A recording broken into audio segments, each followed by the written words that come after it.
Okay, so Kate Hanlon is next. Kate, who is your mentor? Dr. Lee. Dr. Lee, okay. All right, if you would like to go ahead and share your screen. If you see the Okay. button at the bottom of the screen, Yes. and click on your presentation, and you can begin. You can see my presentation? I can see it. Mhm. Okay. Good afternoon, everybody. My name is Kate. I'm a political science major with concentrations in international relations and American politics. So my topic is about whether the US should view China as an economic competitor or a geopolitical threat. And as China has risen to a global power, the country has been increasingly exerting more economic influence abroad, often through foreign direct investment. So my project will be analyzing Chinese economic investment specifically in Europe. This is because Chinese economic investment in developing regions of the world is further established in existing literature. And furthermore, I think the situation in Europe adds a new trend or a new aspect to this trend. I think it's important to acknowledge from the outset that it'd be too simplistic to discuss this trend as a singular narrative or arc. Rather, it's important to acknowledge from the beginning that there are many complex factors that have changed even recently.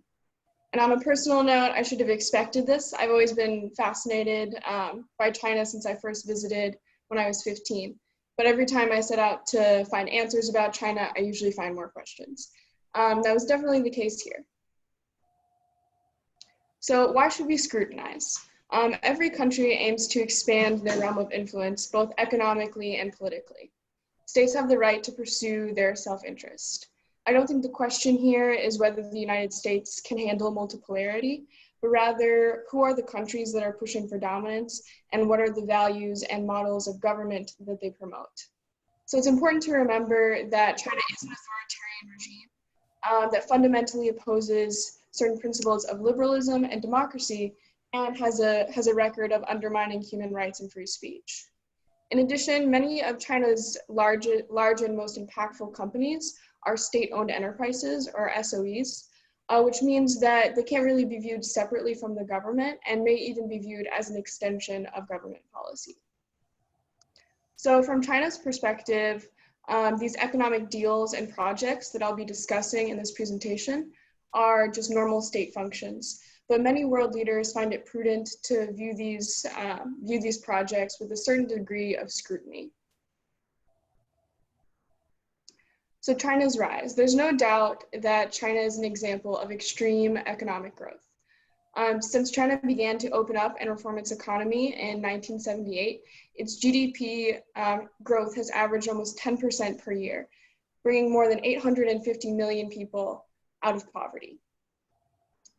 So the growth that they experienced in their early years was at an unsustainable rate, though.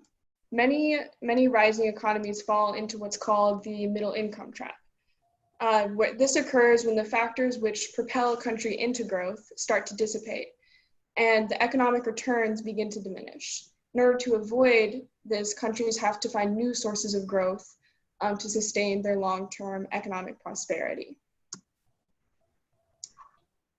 So what did China do next? China's way of addressing this issue is called the Made in China 2025 and 2050 initiative. So this is China's strategic approach to long-term growth and how to avoid the stagnation of the middle income trap.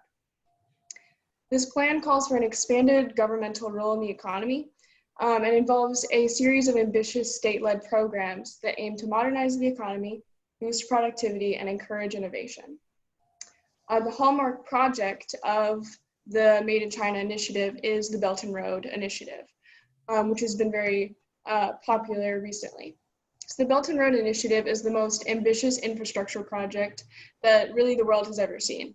It promises $4 trillion in investments, covers 70% of the world's population, 55% of its GNP, and 75% of its energy reserves. There's no doubt this is a very expansive project. On this map, it shows the maritime projected routes of the project and the land routes. The goal of this is to connect China to Western Europe and create interconnectivity economically between the countries along the route. Originally, both the Belt and Road Initiative and generally Chinese investment was focused on developing countries that are resource rich. But the trend that I found more interesting and I focus on in my research paper is how drastically China has been investing in Europe specifically, especially given the fact that the EU and the US have historically been dominant sources of financial investment for these countries. From 2010 to 2016, Chinese FDI in the EU increased 17 times. The EU is now China's largest trading partner, and China is the EU's second largest trading partner. China has bought assets in Europe amounting to more than $318 billion in the last 10 years, accounting for more than 45% more China-related activity in Europe than US-related activity in Europe. This graph shows that at the peak of Chinese investment in Europe, it was at $37.2 billion, which you can see there's a decline in 2017 and 2018, and that's something I'll be addressing further later in the presentation. This chart shows that a bulk of Chinese investment has been concentrated in the UK, France, Germany, and Italy, but there have also been very significant contributions in other Central Eastern European countries and Southern European countries. One that I focused on in my paper is the case in Hungary. Hungary has always had strong economic and political ties to China.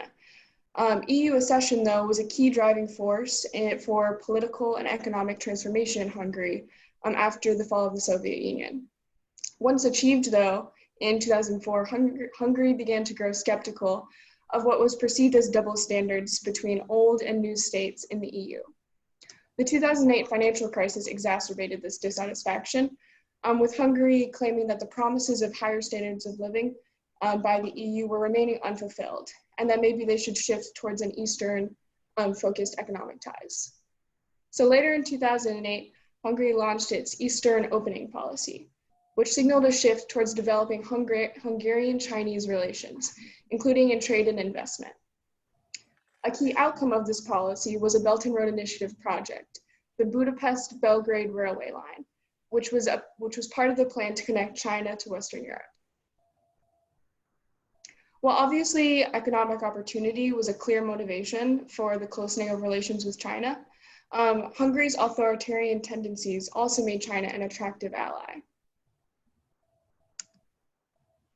Hungarian President Orbán has been quite public about his admiration for the Chinese model of government, as indicated in the following statements. He said in 2016, I don't think that our European Union membership precludes us from building an illiberal new state based on national foundations. And then furthermore, he said, the experience of the financial crisis in 2008 showed that liberal democracy states cannot remain globally competitive. So this indicates how China is not only a viable economic partner to Western countries, but is also considered by some to be a superior political model. Another example that I went into in my paper is the case study of Greece. In 2009, Greece was in the depths of a severe economic crisis and was desperate for financial aid. In that context, Greece welcomed the offer by a state-owned China Ocean Shipping Group to lease part of the Piraeus port in Athens. Then by 2016, the Chinese group owned a controlling share of that port. In the decades since, China has become a dominant investor in critical Greek infrastructure, despite growing concerns by the EU. China's leverage over the Greek economy goes beyond infrastructure, though. Greece relies on what they call the Golden Visa Scheme, which provides 5-year visas to foreign citizens who invest in real estate. The amount of these very competitive visas going to Chinese citizens have drastically increased since this port has been handed over to China. now with 1,300 out of 1,500 of these visas in 2015 going to Chinese citizens. This gives the People's Republic of China additional leverage through which it can exert influence over Athens. In addition, the lack of regulation of these visa schemes has been accused of facilitating money laundering and is a security risk for the entirety of the EU.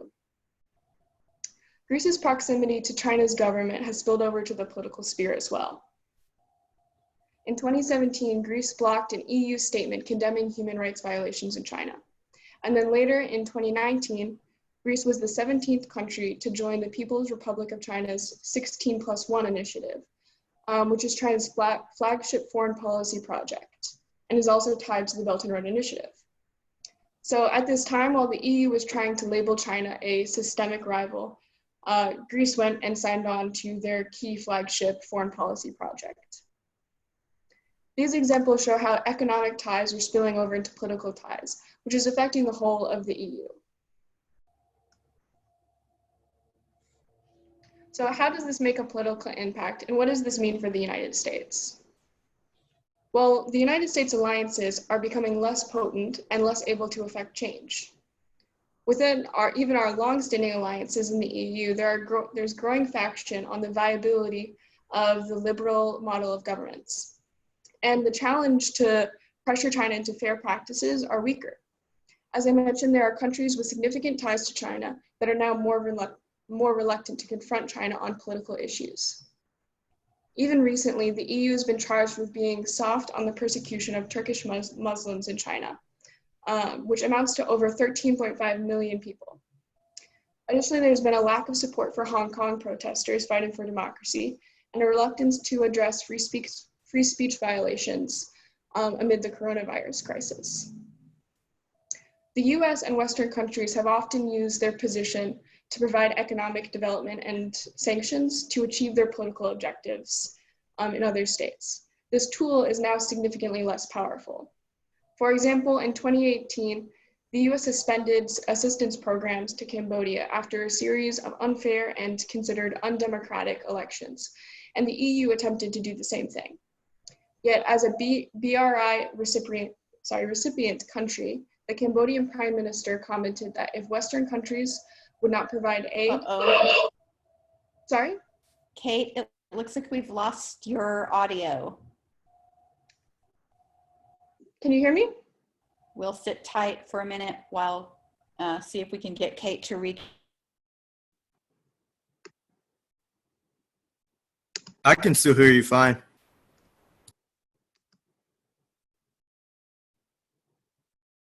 Is anyone else having issues hearing me?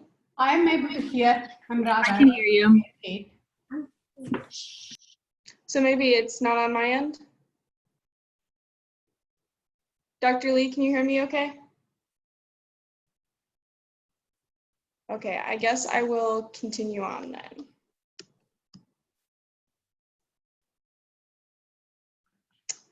So as I was saying, as a BRI recipient country, the Cambodian Prime Minister now saw China as a viable alternative option for resources to the United States and the EU. Can you hear me okay? Making the pressure from the EU and the United States less effective. With China's interconnectivity growing at a rapid rate, this shows how the US's ability to encourage certain types of government is decreasing. So what is going on more recently? Like I mentioned in one of the earlier slides, Chinese investment has actually been on a decline in the last 2 years, as you can see from this graph. There are many factors influencing this, but a large one is that Europe and the US has been raising the bar for investment. This was in part motivated by concern over China's investment in sensitive sectors, such as critical infrastructure, technology, and information. This caused certain EU countries to be concerned about what underlying political motive China could have for investing in these sensitive sectors. Furthermore, this response has been motivated by the trade war, and the complaint that China doesn't play fair. Many international business community people have argued that China takes advantage of other countries' openness, while it itself remains very closed to foreign investment.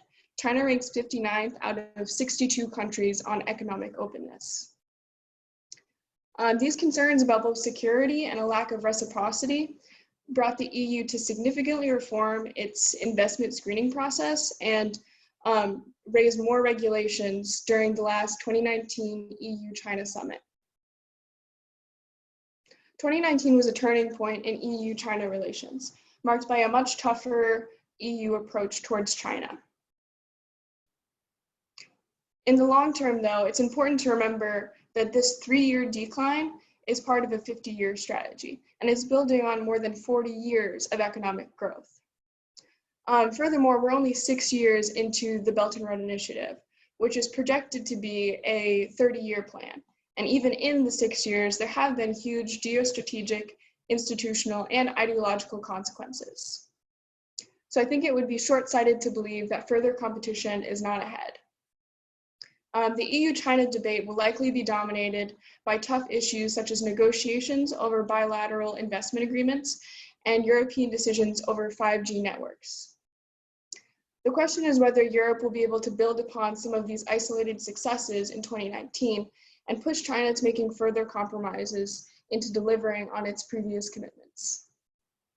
From the outset of this project, I wanted to understand where this competitive attitude between the US and China was coming from, and ultimately whether it was justified.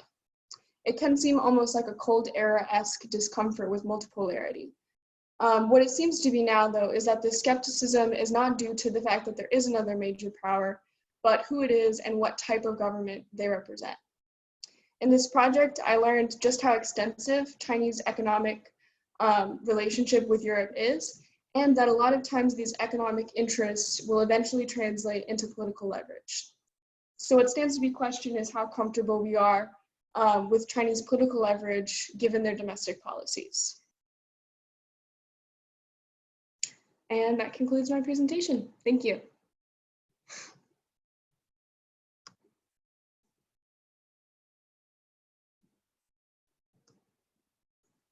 I think we may have lost Dr. Ekman. It just muted me. Yeah, sorry, no, I'm still here. I'm still here.